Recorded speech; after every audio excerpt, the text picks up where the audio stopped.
La, la. All right.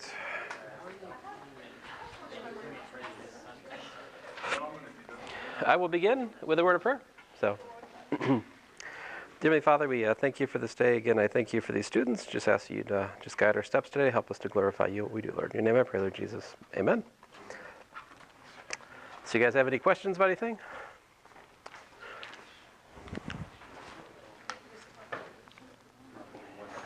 Which what?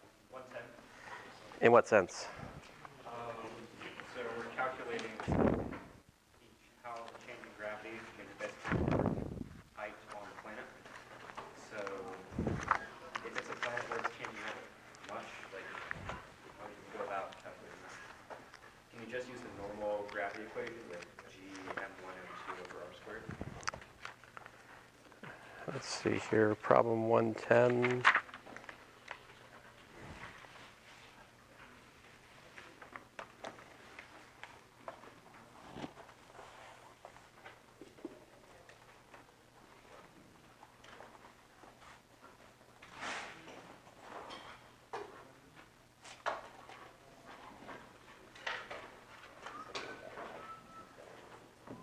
Well, let's see here. Things.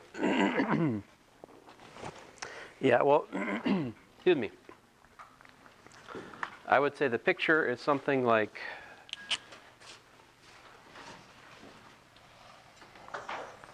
that.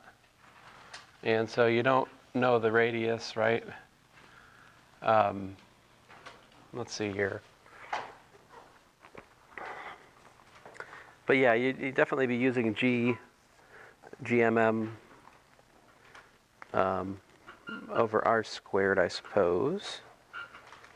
So I mean, we can without loss of generality assume that, you know, it's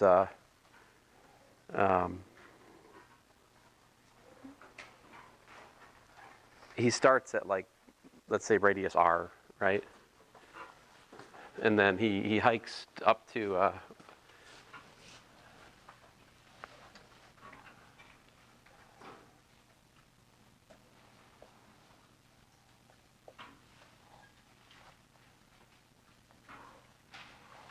up here, right? So originally at radius r, and then after the hike, all the way up to radius what?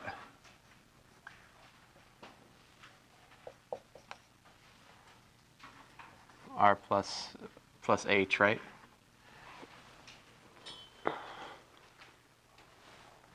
And you know the gravitational acceleration in both cases, right? Yeah, and you can assume that, you know, I mean, because you don't have any other information, you have to assume it's like spherically situated, right? So you don't want to basically, I don't want to assume there's just one mountain there. I mean, suppose there's stupid spiky mountains all the way around, whatever. I'm just drawing that much. So let's see here. The force of gravity is what? G mass of the planet, right? Divided by r squared, right? That's the force, and that's equal to ma, right? Little ma. So what you get then is the acceleration due to gravity would be g times the mass divided by r squared, right? But you know the value of that a at two different choices of r, right? So if you take stock of what you have, like, what are the unknowns? The unknowns are the radius of the planet and the mass of the planet. But you know the acceleration in two different places. So that gives you two equations, two unknowns. You should be able to solve it. That's how I'd approach it. Yeah. Mm-hmm. But yeah, I mean, without additional information, you should assume kind of like the simplest possible scenario, right? Which is a spherically symmetric planet. And that's pretty dramatic, though, right? You're only going, you're going 10 kilometers up, and you're what? Your gravitational acceleration halved. That's pretty pretty divorced from our experience here, right? Like if you go 10 kilometers up here, does gravity cut in half? No. Like it might drop 1%, if that. I mean, when you're in a plane at level altitude, you don't feel like, you're still pretty much you feel the same in your seat as you do right now, right? Except that you're cramped in and, eating bad food and junk. Yes, sir. So we're working on this problem specifically, in regards to the gravitational constant. Is what? Like big G would be different in theory, right? Because big G on Earth is 6.67. Oh. But it's not going to necessarily be that. Oh no, if you're proposing that big G is a function of space-time, you have entered the realm of theoretical physics and speculative theoretical physics at that. No, this is commonly assumed to be universally the same throughout the known universe, but that is an assumption. But it's one that seems to work. I don't actually know if I've seen anybody propose a theory where that's a variable. I mean, there are people people who talk about theories of physics where the quote-unquote constants of nature vary from place to place or epoch to epoch. For example, one of the well-known proposals to explain starlight from a creationist perspective was proposed by Barry Setterfield in I think 1981 or something. I forget exactly. But his idea was that the speed of light has been decaying since the moment of creation, that it's been exponentially decaying, along with it a host of other constants. And this is how he understands starlight from distant galaxies to be here, even though the universe is not that old.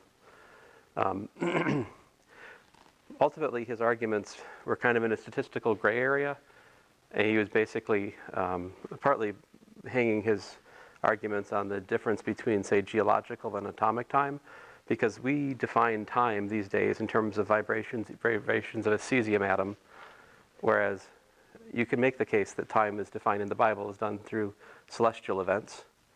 But I don't find these kinds of arguments to be particularly convincing. Like, I think time is time, and both the cesium atom and the geological event, these are just two different ways of scratching that itch, but neither of those is fundamental. Time is something more basic than that. Those are just convenient descriptions. But anyway, people looked at the statistical window into what Setterfield said, and ultimately it became disfavorable to believe in it because it didn't seem to bear out, the data didn't seem to bear it out. And also there's large looming questions. If you say the speed of light is changing, it begs the question of how are the other constants changing, because the speed of light is linked to the permeability and the permittivity of free space by this equation that I showed you guys in the middle of the semester.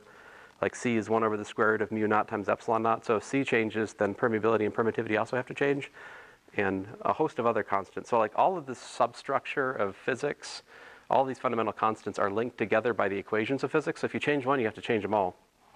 And how do you change them in such a consistent way that the universe doesn't cease to be meaningful, and the laws of physics have meaningful modification? I don't know. It's not just creationists who think about this. There have been, secular physicists who've thought about changing constants over time, but I would say it's in the realm of the more speculative side of theoretical physics. So no, just 6.67. But yeah. Other questions? Yeah. Can you do a quick startup example of a Lagrange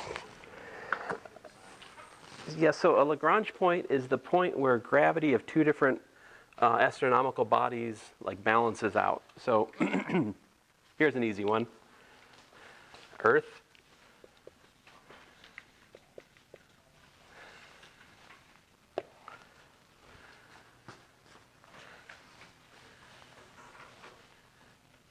Earth 2.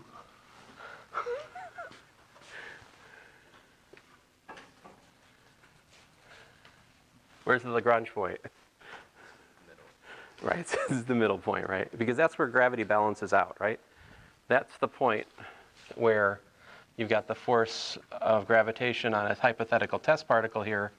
It's the same from Earth 1 and Earth 2. Now, okay, so let's not be stupid. Let's make Earth 2 something more interesting, like, oh, I don't know, a moon, right? Then you need the force of gravity to the moon to be balanced by the force of gravity to the Earth, right? Something that's put at that Lagrange point, it's actually not being pulled in either direction. All right? It's where the gravity from the Earth and the moon balance out. So the acceleration there is 0. Basically, the equation that you're looking for is just, g m mass of the Earth divided by, let's say, r1 squared equals g m mass of the moon divided by r2 squared, right?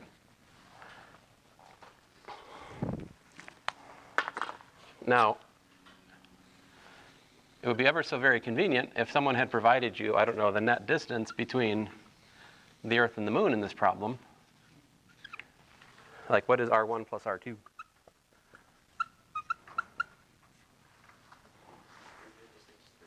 Oh, I did. Okay, yoo-hoo. So what is it? 3 through 4? Kilometers? Okay.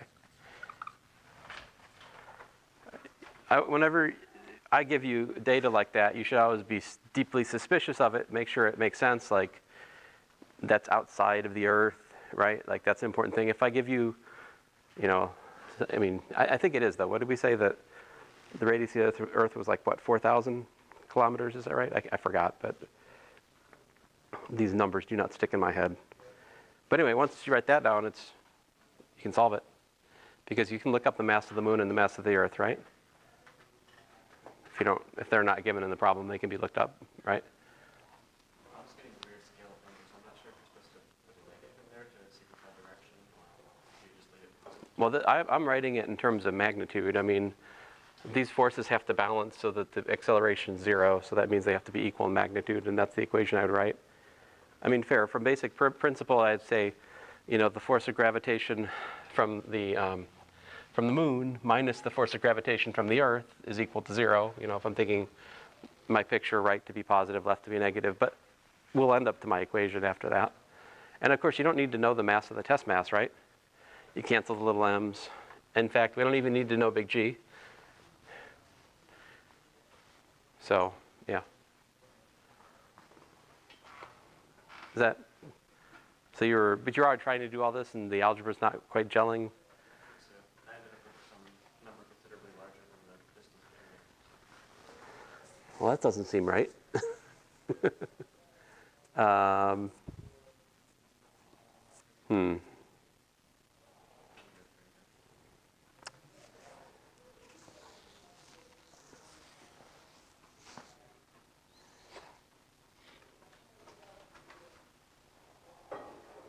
Let's see here.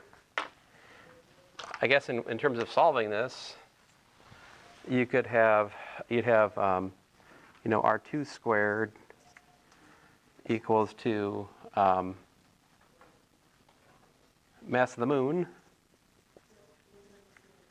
divided by the mass of the Earth, right? Times r1 squared, right? So I think a good move here is to take the square root of both sides.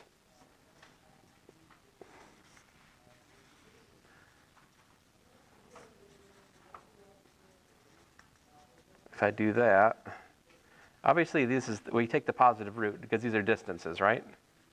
So there's no plus or minus issue in this. And yeah, then you can plug that into the other one and you should be able to solve.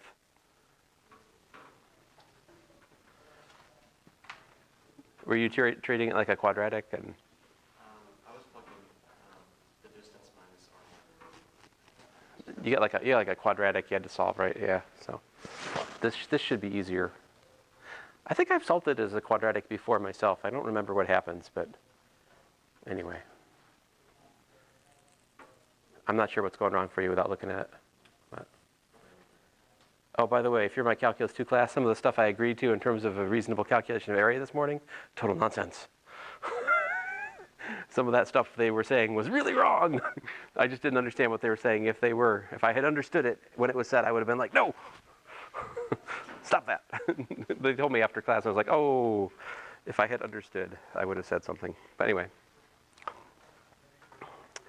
since you're not in my Calculus 2 class, the rest of you can ignore this. Other questions?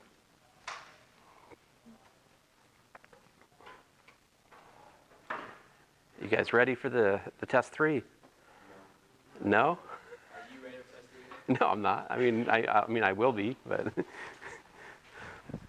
I think first I need to write the solution to this homework for you guys. Then I'll be better prepared. But all right. Let's see here. Yeah. So I'm going to change gears quite a bit at this point and talk to you guys about the bigger picture of physics. And I think it's interesting to kind of just take a step back and start at the beginning and talk about just some of the history again and try to kind of work our way up to the present day, and that's what I'm going to do here. So I have a timeline. I'm going to go through some names, and so I'll start out way back. Aristotle, when would that be? So here we're talking 384. Ooh, I can't do numbers. 384 to 322 BC, right? So we're talking about 400 years,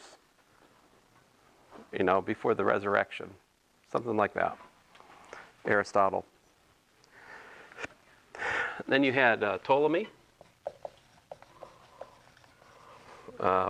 He was about 367 BC to 282.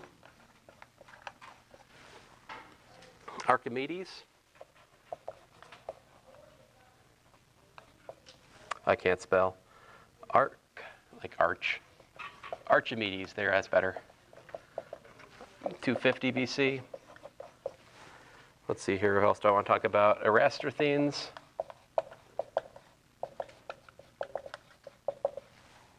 About 276 to 194 BC. All right. Okay, so these are some of the big names of ancient Greek. So here we have the ancient Greek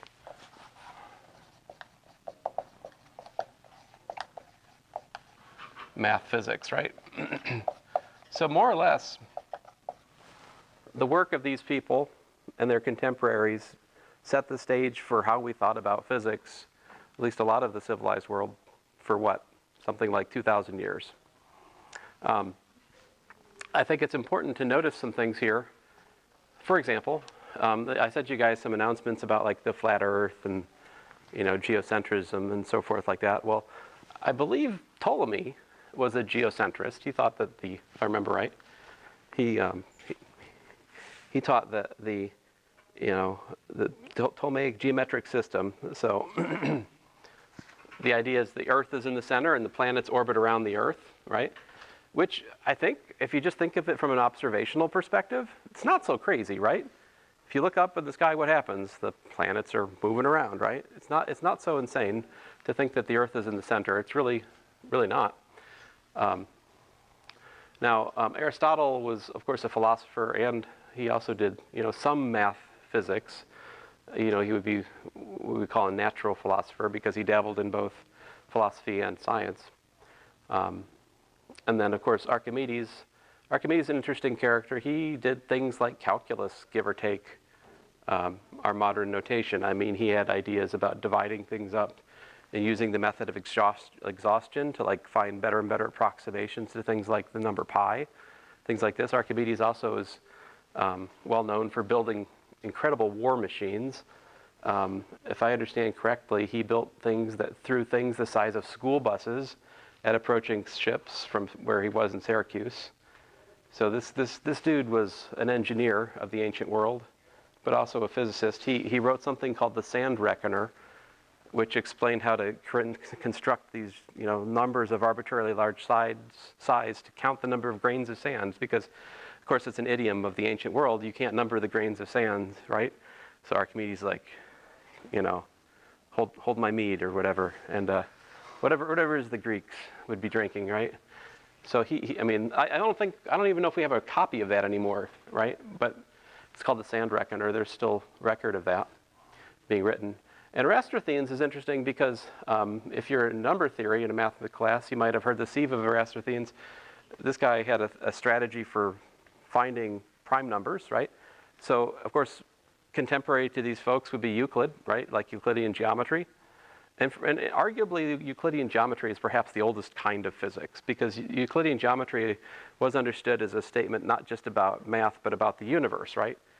And in fact, it took us a long time to divorce the idea of hypothetical geometry and physical existence being separate concepts. Like, that is a relatively modern notion that you can separate mathematics of a geometric system from the actual physical world.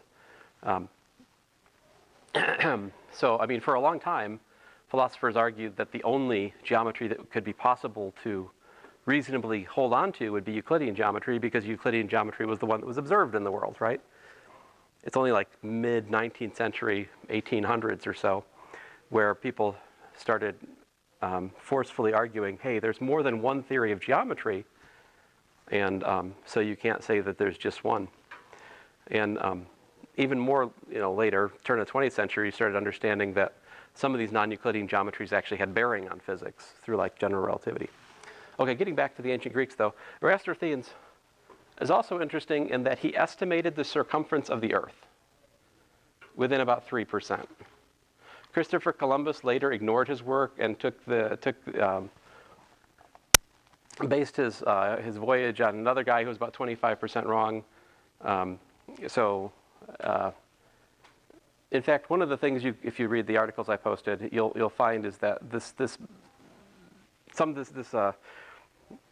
hypothesis that the ancients thought that the Earth is flat is just false. People have thought that the Earth was a globe or something round since the ancient times, even to the point of calculating the circumference of the Earth pretty close to accurate before the time of Christ. All right. So the Earth being thought of as flat is a relatively recent invention that actually is derived more from, other errors. But let me not get into the weeds on that. Anyway, so ancient Greeks, right? Then what happened? Well, time passed, right? And eventually, I pick up the story again here in Europe because, it's not like other things didn't happen, right? There was interesting things that happened in the Arab world. The guy who invented algebra did other things. He was kind of like Newton in the sense that he was broad in his interests, and he had other things besides just algebra he did, but I can't pronounce his name, so I can't really talk about him. Sad but true, you have to know your limitations. So jump ahead here a bit, 1514, Copernicus. What was Copernicus's deal? What makes him different? 1589, Galileo Galilei.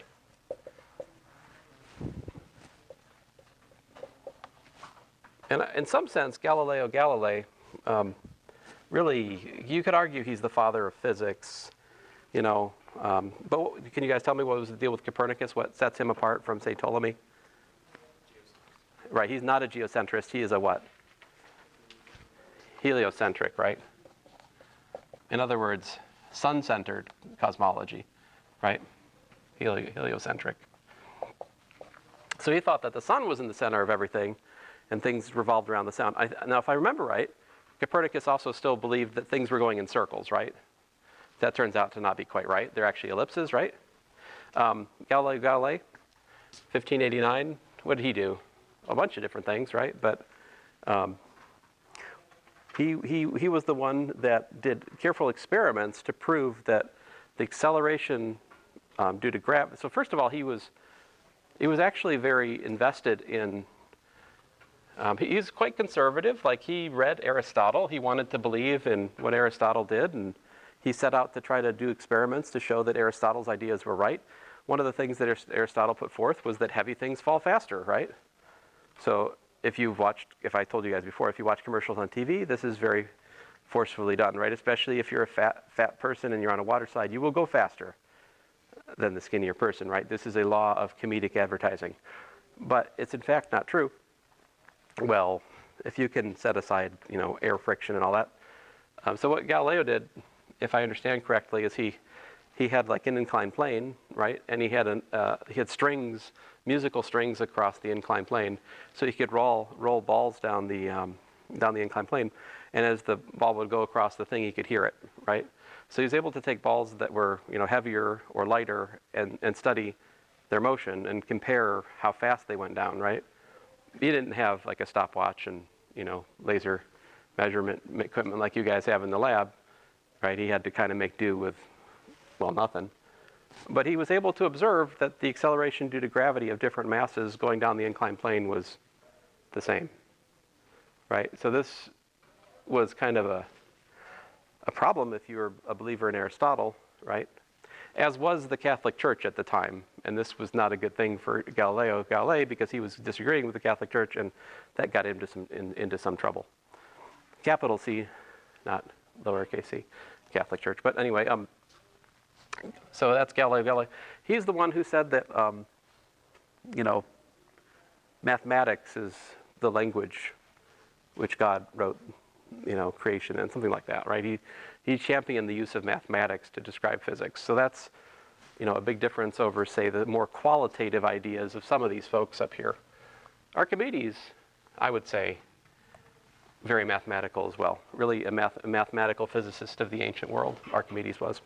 Anyway, then jump ahead a little bit here. 1609 and 1619, excuse me, Kepler and his laws. It took him a little while to sort that all out. And let's see here, 1613, Galileo, it says, discovered what he called inertia, all right? Let's see here, jump ahead a little bit more. 1660, Hooke's law. You remember Hooke's law? So Hooke was actually a contemporary of Newton. So that F equals minus kx formula we use in here, this is due to Hooke. Interesting historical tidbit. If you read the Principia Mathematica, so the Principia Mathematica, of course, 1687, Isaac Newton, right?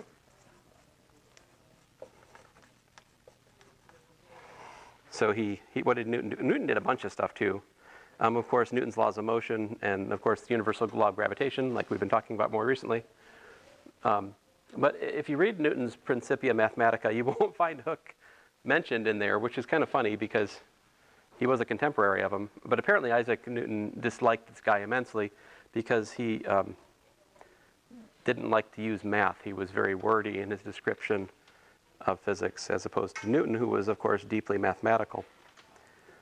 All right, so so we went from qualitative descriptions to increasingly more mathematical descriptions. Jumping ahead a bit more, we have various things happened in the 19th century. I'll just ignore the finer points here, but the next thing kind of big, I think, that happened was 1864. You have Maxwell. Well, let me write the name out here. James Clerk Maxwell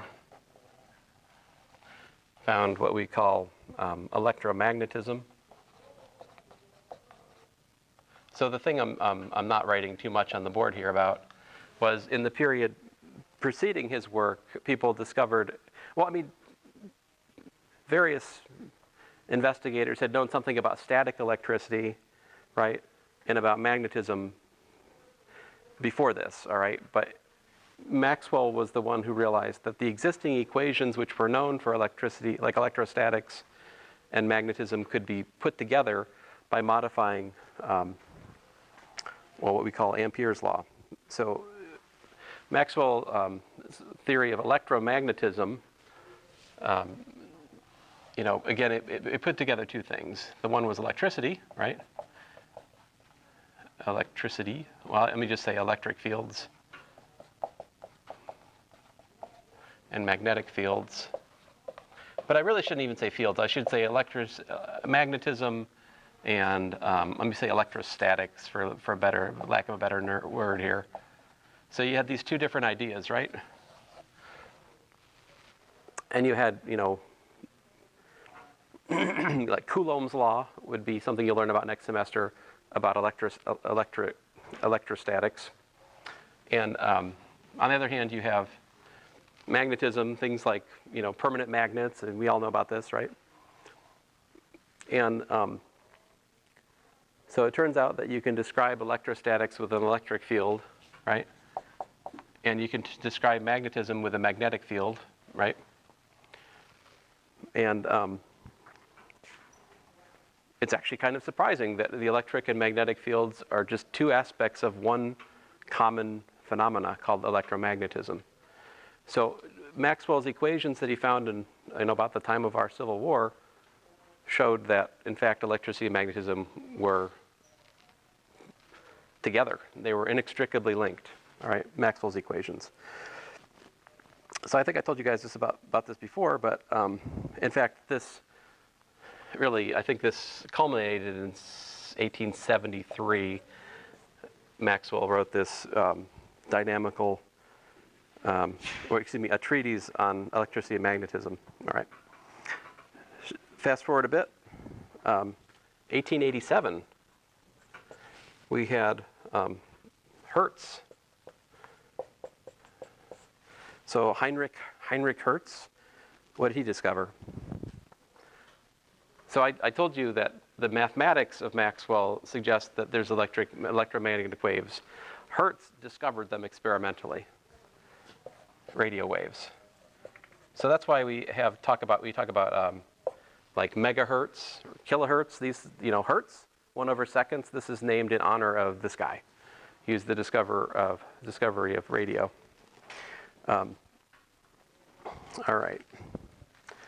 And as I told you guys about before, this set the stage for ultimately the replacement of Newton's, laws of motion, right? So the other thing I should probably mention a little bit about is, we talked about the principle of relativity, that the laws of physics should be the same in different frames of reference. Where's that idea originate? It seems to originate with Galileo, right? This guy had the idea of frames of reference, which I would say is an important idea. It's important to have that idea if you want to understand Scripture, right? Because the Bible talks about the earth in different ways, right? And if you read the verses in the Bible, wrongly, you'd think that the earth is fixed and immovable, right? But some of those are like they're idioms, right? They're a turn of phrase. There are other places where you have to understand what the Scripture is talking about is a frame of reference, right? From our frame of reference, yeah, the sun is moving, right? The sun does move in our sky from our frame of reference, but that doesn't mean that there's not another frame of reference where, of course, we're moving and the sun is more or less fixed. And that, of course, is yet another frame of reference where you could take a step back and you could look at the motion of the Milky Way galaxy through the larger fixed background, and then you see that that's also moving, right? So everything's moving in that regard. The start of that discussion, though, in some sense, is with Galileo, which led to that set the stage for Newton to do what he did. The other thing that happened in this time period, which sometimes gets lost, is the invention of real numbers. So Isaac Newton's calculations. So you notice maybe that you guys have been just doing arc length, right? Calculation of arc length. How about if you were to calculate the area of an ellipse, what would that look like? If you look at it, it'll look like the integral of a square root of stuff. How do you calculate the integral of a square root of stuff? Well, not well, right? I mean, unless it's a book problem, it doesn't turn out well for you. And does it matter? Well, yeah, it matters because, this character here, Kepler, showed that the area swept out by the planet is proportional to what? Kepler's second law, I'm trying to remember how it goes, equal areas and equal times, right? So in order to understand equal areas and equal times, we're talking about equal areas of what? An ellipse. How do you calculate the area of an ellipse? See, it became not just a question of, it's not just an esoteric question. It's a question of how, if you want to understand like where things are going to be in terms of their celestial motion, you have to be able to calculate the area under ellipse, right? But that's not something that is easily done. Well, Isaac Newton and his contemporaries, they started to have the tools they needed to do that, in part because we found real numbers, and like the decimal representation for real numbers are only about 50 years before Isaac Newton. Without those, think about how would you calculate arbitrary precision without decimal expansions of real numbers? Think about that for a second. See, that's an absolutely necessary discovery for Isaac Newton to do what he do, and did what he do. It sounds funny, but the other thing, of course, was Isaac Newton knew about the binomial expansion, right? So he could take square roots and turn them into power series, and with real numbers, calculate that to the arbitrary precision that he wanted to. And in so doing, calculate the areas of ellipses or, sectors of ellipses, things like that, which would have been useful to, say, predict where an asteroid was going, something like that, because these sorts of things were discovered in that time period as well. What I'm trying to tell you is there's always been a connection between mathematics and physics. They complement each other, and they feed into each other. Let's see where I am. So, all right. So about, as I told you guys before, 1905, what big thing happened in 1905 or so? We had what, Einstein? What did he discover? Special relativity, right? So we did some of that in here. And then in 1916, we had general relativity. Again, Einstein. Right? The other thing Einstein discovered in 1905, like I think I told you guys before, the Brownian motion, calculated Avogadro's number, but also something called the photoelectric effect. Do you guys know what the photoelectric effect is?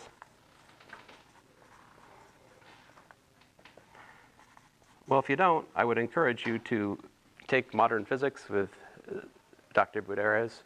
I'm sure you guys will talk about it in there. But the photoelectric effect is an inherently quantum mechanical process. See, here's the thing. Electromagnetism, it doesn't have packets of energy in it. For all intents and purposes, you have this continuous spectrum, like this continuous array of possible energy levels. The photoelectric effect basically says something like the energy has to come in packets, and it can't be below a certain size in some sense. So it's an inherently quantum mechanical treatment of an existing experiment that was known. Einstein also did this in 1905. He explained observations in something we refer to as the photoelectric effect. And there was also, in this same early 20th century period, other things like the problem of black body radiation, right? Max Planck discussed the thermodynamics of a black body. And we gradually became aware that to understand the physics of atoms, well, first of all, the idea that there was such a thing as an atom was very much in debate at this point, right? Before this, up until like the 1860s, I think people would more have believed that, matter was some sort of like gelatinous ooze. It was some sort of continuous substrate of some sort or another. Well, as experiments and things went on, we began to be convinced that there was a more granular nature, if you will, to the basic ingredients that form matter. And then we proposed something called an atom, right? And then molecules and things like that. That was, early 20th century, maybe up to the 1920s, somewhere in there.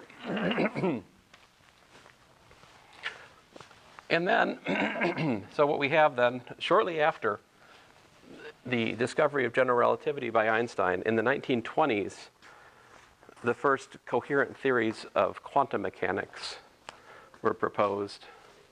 So who proposed quantum mechanics? What's quantum mechanics anyway? So quantum mechanics concerns what? It concerns the very small. Right, the very small. So things like atoms, right? And so this was proposed in, let's see here. Trying to find the dates on here. So Heisenberg, 1925. You guys have heard of Heisenberg, yeah? Walter White. Is probably more known than the actual Heisenberg. So 1925, so-called matrix mechanics. So he used matrices to describe quantum mechanics. And on the other hand, there was, it was Heisenberg. There's a few different people involved. Niels Bohr. There's something called the Bohr atom, which is sort of schematically correct, but I think it's pretty much wrong. If you look at it from like later quantum theory, it's not quite right. There's something kind of sort of right about it, but not really. This is 1925 to 27. Come on, give me a date here. Yes, so 1926, Erwin, this is a big one, Schrödinger.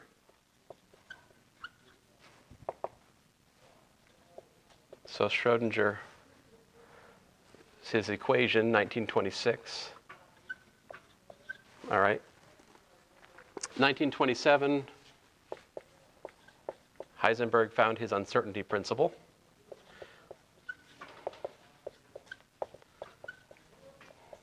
I can't spell. Of that I have certainty. Certainty principle. All right. 1927 also, George Lemaitre, I'm mispronouncing that horribly, proposed the Big Bang theory. It's interesting. In 1927, also, Dirac equation. So Dirac, to tell you what this is, Dirac equation here.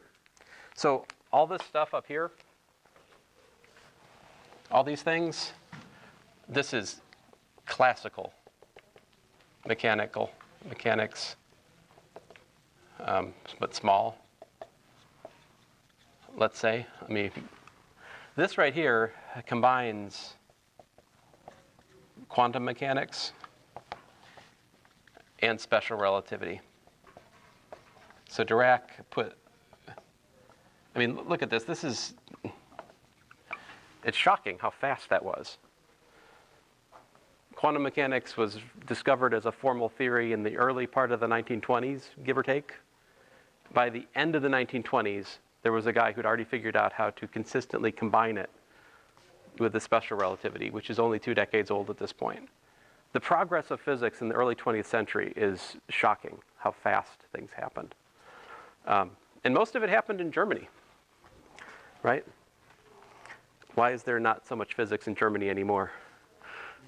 I mean, there's some physics in Germany, but not like this. What happened? We stole their scientists. We stole their scientists, yeah. So, yeah, when you decide to kill the people who are smartest and making like all the progress, it's kind of a bad move, you know? So, yeah. Go figure. Okay, so by the by the Great Depression in our country, you have what? You have the discovery of quantum mechanics. You have, radio waves are 50 years old for the modern man. And all of this set the stage for what comes next. What comes next is what I would call the particle zoo. So in here somewhere there was the Stern-Gerlach experiment. The Stern-Gerlach experiment discovered something called spin.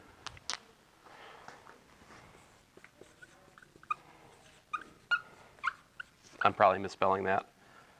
Spin. So what is spin? Well, spin is something new and different. It describes how a given particle interacts with magnetic fields. So particles with different spin behave differently in the presence of a magnetic field. And so it's something fundamental. Like you have a particle, there are certain fundamental things to it. It has a certain mass, it has a certain charge, it has a certain spin. These are fundamental. And so to describe a new particle, you have to describe its spin, its mass, its charge. And as it turns out, a host of other things that I'll talk more about next time. But what comes after this is this interesting discovery that not only, it seems like there's electrons, there's protons, there's neutrons. Well, it turns out there's a host of other things that we found in particle colliders in, say, like the period of 1930 to 1960. There's this whole vast array of new particles. We started by trying to, find a way to explain ordinary matter, and it turns out that you can't stop there. Like you inevitably discover more. And anyway, so what I'm building towards, guys, is just to try to explain to you the four forces in physics and how we arrived at these four forces and kind of what they concern and some of their genesis and history. So let's see here. And then at some point I'll also talk about the multiverse because I think it's interesting. So, but anyway, that's it for today, I think. So.